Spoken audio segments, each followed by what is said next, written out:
This is the very latest Santa Cruz Tallboy, and it is an awesome little trail bike, but it's made better with one change. So let's talk about it.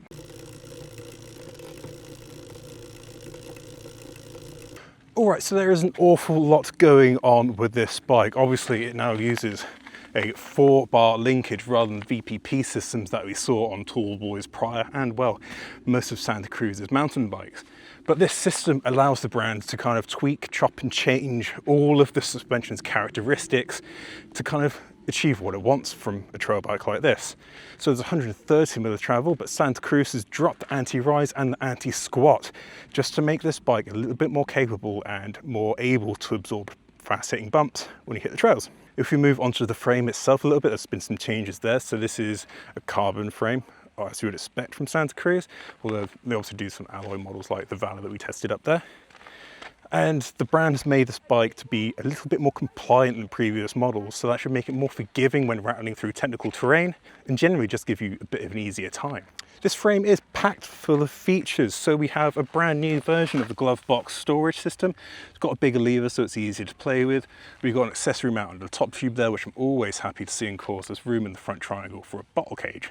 Nice. Then there is some kind of geometry adjustment to this frame. There's a little flip chip right here.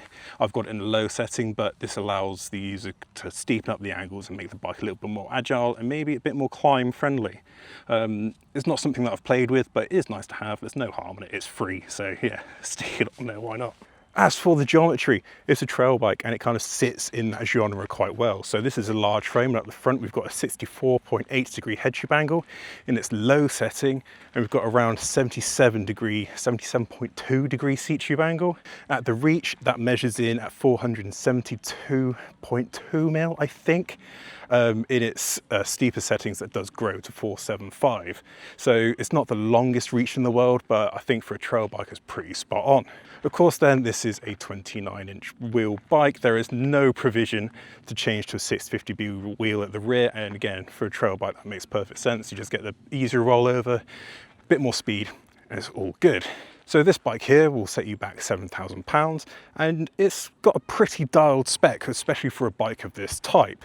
You've got the RockShox Pike fork with 140mm, that's the ultimate version, so we've got all the adjustment. Similar goes for this RockShox Super Deluxe Ultimate Shock. That's not an inline one, so there's no piggyback, but I've found no issue with that, especially on the trails that we have here in the UK. We've got a pair of reserve wheels, and those are wrapped with Maxxis Forecaster tyres. But this is where I've made the change. At the front, I've beefed it up a bit to a Dissector Gen 2 from Maxxis, but I'll tell you a little bit more as to why in a little bit. The rest of the kit comes from 1UP. There's a 1UP dropper post, there's a 1UP carbon handlebar, which is nice and kind of compliant, so it makes a little trail bike feel a little smoother. And we've got Shimano's XT Di2 drivetrain. It's wireless, it works rather well, but again, I've got some complaints and I'll have a moan a little bit later on. But yeah, there's the bike. It's about £7,000. Let's go take it for a spin. I want to talk about the pedaling because it's quite an interesting thing on this bike. It does pedal rather well. I mean, you've got the forecast at the back, so there's not much weight in the rolling resistance. But as Santa Cruz has lowered the anti-squat, there is a little bit of pedal bob if you're not proper, or if you're not putting effort through the pedals. I mean, if you're just chilling out, laying back and kind of just in a high, easy gear, there is a little bit of pedal bob. And, you know, if I'm feeling lazy, that has led me to lock out the shock. However, if you put a little bit more effort in, like, I wouldn't say I'm putting in loads of effort, but it's getting my heart rate up a little bit. That shock stiffens up nicely, retains the geometry really well, and it's actually a very predictable climber. And yeah, I am putting in a bit more effort, but it's by no means like sluggish. It's actually pretty easy going. So yeah, climbing, ascending is pretty good, but let's find a bit of a trail to go down. Alright, so first bit of descent of the day, so you've got to forgive me if I'm riding like crap and forgetting my sunglasses. Let's fix that. On the descents is where this bike really makes a lot of sense. I mean, it's pedaling, I don't want to say it's compromised because it's still quite good, but it just absolutely comes to life when you point it down a hill. This, well, that geometry just gets to work and does the things. But I mentioned how I'm not particularly happy with Shimano Di2 XT, because you'll probably be able to hear it. It rattles like its life depends on it. It's super rattly, super loud, and yeah, while it shifts really slick and nice and stuff, it's rattling, it's really off-putting. Next trail. So yeah, where that little reduction anti-squat does harm the pedaling a little bit, it makes it super predictable and easygoing, and unfortunately very, very capable on the descents. In fact, this bike, like, to be cliche, feels like it's a lot more than just 130 mil. And well, I've been riding the Santa Cruz Bronson as a long-termer for a little while, and this bike very, very firmly steps on its toes. And that's a 150 mil trail bike with 160 up front. This thing is just an awesome bit of fun. And yeah, that suspension is so well rounded.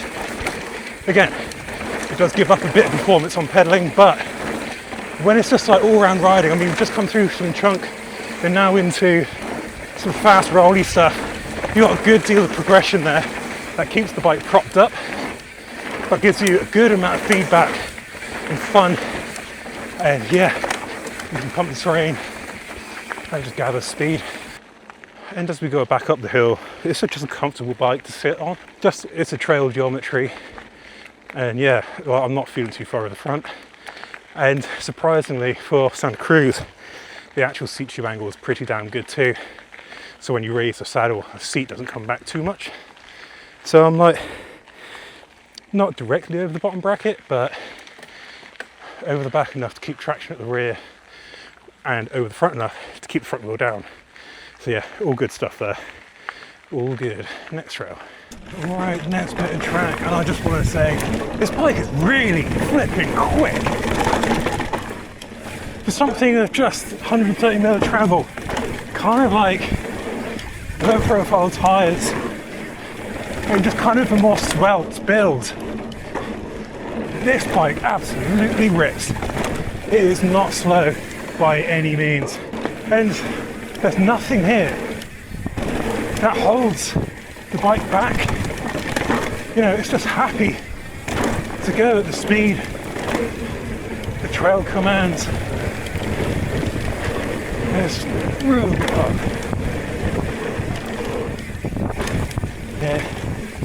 Yeah, no, it's shaped well enough to not really get in the way of the riding. And it's reasonably agile, it's not terribly heavy. Yeah, this bike just feels absurdly quick for what it is, but that's a culmination of just every single bit of it. You know, you've got a really well sorted suspension kinematic that's progressive but still very active, so you're not blowing through all of the travel when you hit something hard, but it still provides a very impressive level of grip. Importantly, it's really composed, super comfortable, so you can push it that bit harder and keep all of your confidence. You know, the geometry is there to back it up as well. Like, it is dialed back compared to something like an all-mountain or an enduro bike, but it's a balance. So this bike is definitely a bit more agile, a bit more whippy, despite coming 29-inch wheels, but it still does have that confidence boosting stability. You know, you can ride this bike quickly, but you can whip it around corners equally as fast. It's just really well balanced. It's a very, very impressive kit. Having a lot of fun. These dry, dusty trails are definitely throwing a bit of a spanner in the works, and that's where some other things come in. But before I forget, this bike comes with SRAM motive brakes. No, they are not Mavens, and for a bike like this, you don't need Mavens. You know, this is light, it's whippy, and you know, these motives offer up just enough power to do that. And then where that suspension stiffens up under a little bit more power than I'd probably like, it's just an all-day kind of bike. Like, I'm not taking it too hard here, nice and easy going. I mean, if you want to get lost out on the hills on a very true do-it-all mountain bike, here you go, this is good. It just does the job. Really happy with it. Let's find another trail. I want to tell you about this tyre change because that's the one hiccup, the one serious hiccup I have about this bike at least. So this bike comes with a forecaster at the front, as standard, and for like general trail riding and stuff like that, that's not a bad thing. That's what it's on. But when the trail gets kind of dusty and a little looser, a bit steeper, it loses this performance a little bit. It's just not really up to that task, which is why I put on the Gen 2 Dissector, and honestly, it opens up the bike massively. It's so much more confident, composed under braking. You can brake harder, you can brake later, you can brake down steeper things and not really have to pay any consequence. Whereas with Forecaster, it all got quite squirrely on the brakes, it all got a little bit scary. So yeah, like if you do buy this bike, I thoroughly recommend changing your front tyre to something a bit more sensible. That boosts this bike capability that comes as standard is degrees of freedom from DT Swiss, which is lovely to see. It's an anti or like a pedal kickback reduction device that kind of allows the suspension to work a bit harder without the chain forces making things go all weird. And it does make quite an impact. You know, I'm running this, I've got it set up in its middle setting so it's not wide open, but it makes the suspension a little bit more sensitive. And when it comes to proper bumpy stuff, you can kind of smooth out the trail bike mannerisms and make it a lot more sure-footed, which, again, 130mm trail bike makes it super confident, very predictable. But of course, if you don't like it, you can turn it off. And then it becomes a full-on 130mm trail bike with all of that feedback and all of that kind of trail goodness. It's, yeah, happy to see it. But this bike, DT Swiss degrees of freedom isn't available on all Tallboy models. So if it's something that you'd really like, double check that before you drop the money. Cool. Let's go back and have a little chat. So there's some thoughts on the Santa Cruz Tallboy Di2 XT. I can't remember the full name. It is an awesome, fun little bit of kit. It's more capable than the 130mm of travel would lead you to believe. And as a build kit, it's all rather well designed. You've got brakes to do the job. The wheels are great. Drivetrain, let's not talk about that for now. Suspension components, like £7 is a bit more money, but you're buying a bike here that you don't really have to upgrade. The one niggle when it comes to the spec is the tyre spec. You know, the Forecast is a fantastic tyre in the right conditions, but this bike is so much more capable than what that tyre allows. And where I've ridden it on more dusty, drier, more natural, kind of less predictable terrain, it just can't quite keep up with what the bike can get up to. So if you do buy one of these, I thoroughly recommend kind of upping the tyre spec here. But yeah, awesome bit of kit. It climbs well. You know, the anti-squat things that I've been experiencing, it's not that much of a problem. I'm being very, very picky. It's a thing, it does exist, and I do believe that there are better pedaling trail bikes out there. But as a whole package, in terms of climbing and descending, this is really, really up there with some of the best. It's got all the features that I'd want, you know, down tube storage, accessory mount on the top tube, all the stuff, internal cable routing. If it's anything like the Bronson that I've been testing, the cables go into carbon tubes and just pop out the other end, so that's flipping awesome. But I wouldn't buy this model. This is £7, it's a lot of money, and as I've said, I don't like XT Di2. So I'd go for the cheaper bike. It comes with SRAM Eagle 90, a much better drivetrain, I'm gonna say. And it's, yeah, £5. It's a couple grand more affordable.